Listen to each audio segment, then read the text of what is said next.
ভয় থাকতে হয়, যদি উমর দেখে তাহলে আমাদের অবস্থা খারাপ হয়ে যাবে।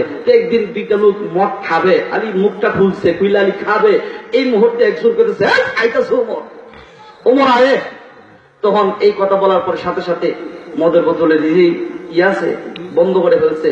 বন্ধ করার পর উমর যখন সামনে আসলো, এই কি করতেছিস? হুজুর।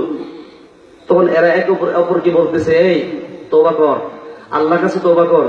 যদি আজকে উমর আমাদের এই অবস্থা জানে যে আমরা মদ খাই, যে উমর নিজের সন্তানের সঙ্গে মদ পান করা যাবে বেতাঘাত করে দুনিয়া থেকে বিদায় করে দিয়েছে, যে উমর মদ পান করার অপরাধে উনার নিজের আপন সন্তানকে আবু শামা নামে তাকে দুনিয়া থেকে বিদায় করে দিয়েছে, ওই আমার যে উমর নিজের সন্তানকে পর্যন্ত হাই করল না,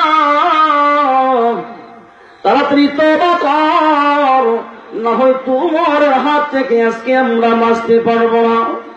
একে অপরের সাথে তওবা করার জন্য প্রতিজ্ঞাবদ্ধ হলো, আল্লাহর দরবারে তওবা করলো। আল্লাহ গো, ও আল্লাহ, তওবা নাসুহা করলাম, আল্লাহ আজকে যে আমার হাত থেকে বাঁচিয়ে দাও, ওয়াদা করলাম আর কোনদিন মদ পান করবো না। তারা তওবা করলো, তওবা নাসুহা করলো। তওবা নাসুহা যখন করলো, করার পরে উমর জিজ্ঞেস করতেছে, এখানে কি করতেছো? হুজুর এই যে দুধ। শুধু বলছেন কি এই যে দুধ? বললেন ঠিক আছে ঢালো। ডালতেছে। আল্লাহ সুবহানাহু ওয়া তাআলা কুদরতে এই দুই যুবকের মদ পানকারী যুবকের তওবা আল্লাহ এমন ভাবে কবুল করেছেন, আল্লাহ এমন ভাবে কবুল করেছেন, মদকে তরতলা দুধে পরিণত করে দিয়েছেন। সে আল্লাহ আসেনি? আছে। উমর আসতেছে, দেখা বুড়ির মেয়ে বলতেছে, মা গো, যে উমর ইসলাম গ্রহণ করে বিশ্বনবী মুহাম্মদ সাল্লাল্লাহু আলাইহি ওয়াসাল্লামের কল্লা মুবারক খাতার জন্য গিয়েছিল, জানেন না আপনারা? যে উমর তরবারির আগার মধ্যে বিষ লাগায়া মুহাম্মদ সাল্লাল্লাহু আলাইহি সাল্লামের গর্দান কেটে দিবে, মুহাম্মদের মাথা কেটে দিবে, ওই উমর ইসলাম গ্রহণ করার পরে ওই উমর প্রকাশ্যে মুসলমানদেরকে কাফেরদেরকে ঘোষণা করে দিলেন, ইসলাম ধর্ম যদি সঠিক হয় রে, এতদিন পর্যন্ত লুকায় লুকায় ইসলাম ধর্ম প্রচার হয়েছে, আজ থেকে আমি উমর বলে দিলাম ওপেনলি ইসলামের কালিমা সব জায়গাতে প্রচার হবে। সবাই বলে লা ইলাহা ইল্লাল্লাহ মুহাম্মাদুর রাসূলুল্লাহ সাল্লাল্লাহু আলাইহি ওয়াসাল্লাম। ওই মেয়েটি বলতেছে,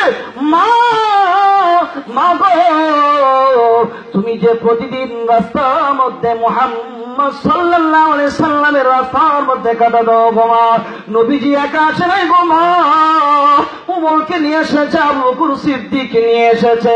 সবাই জিকির করার সাথে সাথে, বাবাজি আপনাদেরকে আরেকবার কষ্ট দিচ্ছি, অনেক ভাইয়েরা আসতেছেন কিন্তু জায়গা পাইতেছেন না, সবাই একসাথে একটু কষ্ট করে বাবাজি আপনাদেরকে কষ্ট দিচ্ছি, জিকিরের মাধ্যমে সবাই লা ইলাহা ইল্লাল্লাহ।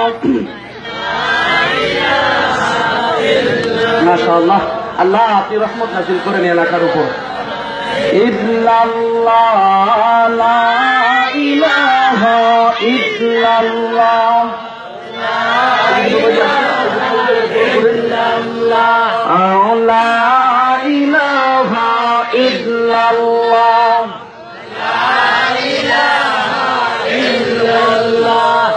লা ইলাহা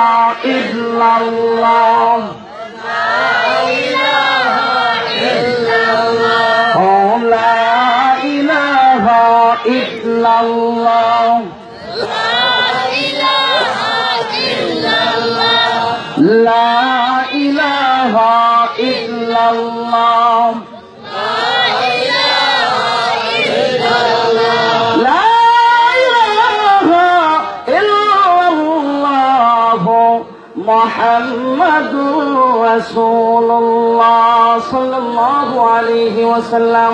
আপনাদের কি বাবাজি কষ্ট হয়েছে? আমি আপনাদেরকে ধন্যবাদ